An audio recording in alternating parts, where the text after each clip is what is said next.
काय सांगाल नगरपंचायतीवरती तुम्ही भ्रष्टाचाराचे जे आरोप केले कोणकोणत्या बाबीमध्ये हा भ्रष्टाचार झालेला आहे? बघा, आटपाडी नगरपंचायतचा जो प्रशासकीय काळ होता त्या काळामध्ये आटपाडीच्या नगरपंचायतचे सीओ माननीय वैभव हजारे यांनी 15वा वित्त आयोग या खात्यामध्ये 1,30,00,000च्या वरती रक्कम अपेक्षित होती. ती रक्कम नसताना सुद्धा कलेक्टर ऑफिसला फसवून त्या रकमेचा प्रमा त्यांनी घेतला आणि ठेका भाग्योदय काहीतरी आता त्याचं नाव आहे त्या कंपनीला दिला.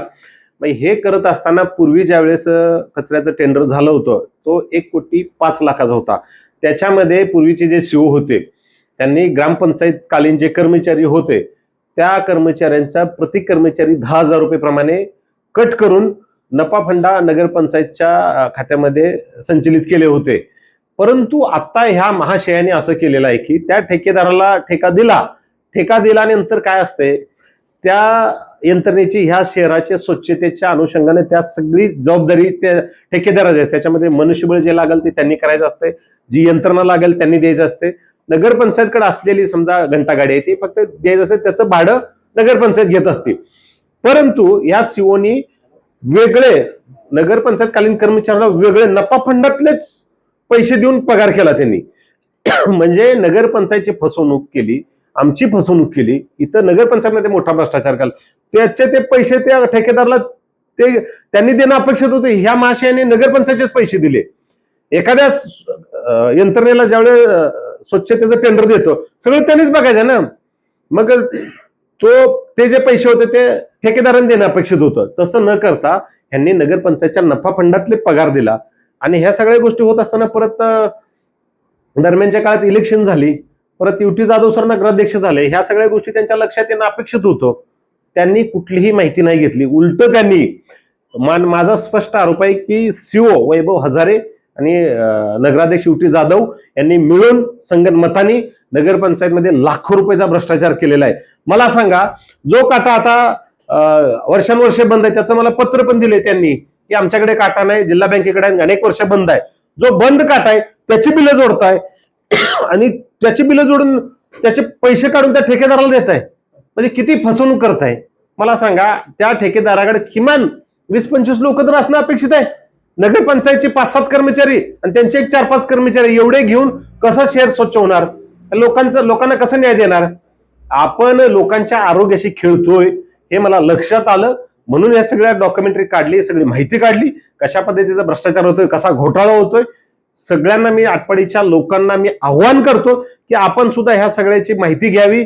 कागदपत्र नगरपंचायतमध्ये पाहिजे असेल तर माझ्याकडे आहेत, मी सगळ्या गावाला देतो. बघा कशा पद्धतीची आपली फसवणूक हे नगराध्यक्ष आणि हे सीओ करतायत, हे तुम्ही फक्त बघा. काय कारवाईची काय मागणी आहे?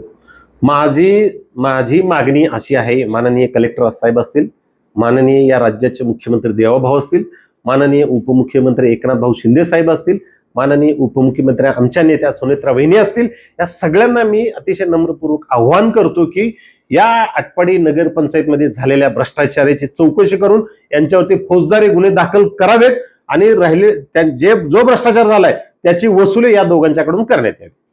भविष्यात काय आंदोलन वगैरे करण्याचं? निश्चितपणे जर प्रशासनाने आमची दखल नाही घेतली, याची चौकशी नाही केली तर येणाऱ्या काळात राष्ट्रवादी काँग्रेस पार्टी अतिशय ताकदीने मोठं जन आंदोलन उभा करेल.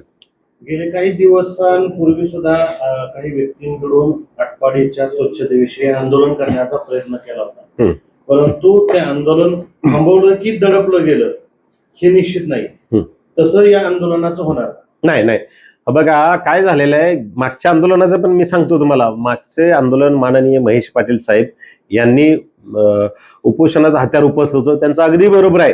त्यांनी आश्वासित केलं की आम्ही 1-2 महिन्यामध्ये परिस्थिती सुधरू, एक चांगलं शहर दाखवू, लोकांच्या ज्या अडीअडचणी ते सोडवू, जिथं जिथं स्वच्छतेचे प्रश्न आहे ते आम्ही चांगला न्याय देऊ. असं 1 महिने त्यांनी मुदत घेतली म्हणून थांबलेलं आहे. ते काय दडपलेलं नव्हतं, दडपलेलं वगैरे काय नाही. त्यांना आश्वासित केलं त्यांनी, त्यामुळे ते थांबलेले आहेत. तो लढवय्या माणूस आहे, तो गोरगरिबासाठी झटत असतो. आश्वासन दिलं होतं ते पाळलंय. पुन्हा त्यांनी काही माध्यमांवरती कचऱ्याचे फोटो आहेत ते पोस्ट केलेले होते. हाच ना, मला तेच सांगायचं आहे. तुम्ही जर त्या ठेकेदाराच्या सोबत पार्टनर होऊन भ्रष्टाचार केले, पैसे घेतले तर ते स्वच्छ कसं करणार? तुम्ही मला सांगा, त्याला जर आवश्यक मनुष्यबळ नाही मिळालं, आवश्यक यंत्रणा नाही मिळाली, तो कसा स्वच्छ करणार? त्याच्याकडून तुम्ही पैसेच खाताय सरळ सरळ. त्याच्याकडून पैसे खाताय, इकडून नगरपालिकेतनं पैसे खाताय, नगरपालिकेतनं पगार करताय, कर्मचाऱ्याचे नगरपालिकेचे त्याच्याकडून पैसे खाताय. काय शहराचं वाटोळ केलंय बघा यांनी 5 महिन्यात, फक्त 5 महिन्यात. तुमच्या मिसेस नगराध्यक्ष आहेत, नगरसेवक आहेत, तुमच्याकडे स्वच्छतेचं पद आहे सभापती, त्याबद्दल काय? म्हणूनच काय झालंय, लोक आमच्याकडे वारंवार तक्रार घेऊन येतात, अशा इथं आमच्याकडे प्रॉब्लेम आहे. परंतु मी इथं स्पष्ट करतो, कुठलाही अधिकार नाही. सगळे अधिकार सीओंच्याकडे आहेत, सगळे अधिकार नगराध्यक्षांच्याकडे आहेत. ह्या समितीला कुठलाही अधिकार नाही, कुठलाही अधिकार नाही. समिती नुसती कागदावर आहे का? नाही, हे तसंच आहे, खरी परिस्थिती. कुठलाच अधिकार नाही. मी सीओला म्हणलं आम्हाला व्यवस्थित याची माहिती द्या, किंवा आम्हाला सभापती स्वच्छतेचं आम्हाला थोडं काम करायचं आहे, बैठक करून. ते सीओ मला म्हणतात, नगराध्यक्षांना विचारलंय का, नगराध्यक्षांनी सांगितलंय का, असं सीओ बोलतात. याचा अर्थ नगराध्यक्षांची एकाधिकारशाही 100% आहे. माझा स्पष्ट आरोप आहे, या नगराध्यक्षांना शहराचं काहीच घेणं देणं नाही. शहराचं घेणं देणं असतं तर ह्या प्रभागामधले जे 17 नगरसेवक आहेत त्यांना सगळ्याला विचारात घेतलं पाहिजे, सगळ्याला विचारमय केलं पाहिजे. हे महाशय बल लावायचं असलं तर त्या कॉन्ट्रॅक्टरला आम्ही फोन केला, बल लावतो, ते म्हणते नगराध्यक्षांनी सांगायला लागते. अशी परिस्थिती आटपाडीची. काय न्याय देणार तुम्ही आटपाडीला? एकदा नगराध्यक्ष झाला का आपण सगळ्या शहराचा आहे, सगळ्या नागरिकांचा आहे. ज्यांनी मतं दिलं त्यांचंही तुम्ही नगराध्यक्ष आहे, ज्यांनी नाही दिलं त्यांचंही नगराध्यक्ष. तुमचं न्याय देण्याचं कर्तव्य आहे. तुम्ही सर्वसमावेशक काम करत नाही, फार संकुचित वृत्तीने काम करताय. एकदम मला माहित आहे की फार वाईट परिस्थिती आहे. भविष्य खूप अंधाराचं आहे आटपाडीतल्या लोकांचं. आटपाडीच्या लोकांना अपेक्षा होता, नगरपालिका झाली, नगरपंचायत झाली, चांगल्या अपेक्षा होता. आता इथलं आरोग्य, इथलं राहणीमान उंचवेल, इथलं आरोग्य उंचवेल, शिक्षणामध्ये प्रगती येईल, सगळ्या परिस्थिती बदलेल, अशी परिस्थिती काही नाही. अतिशय वाईट परिस्थिती आहे.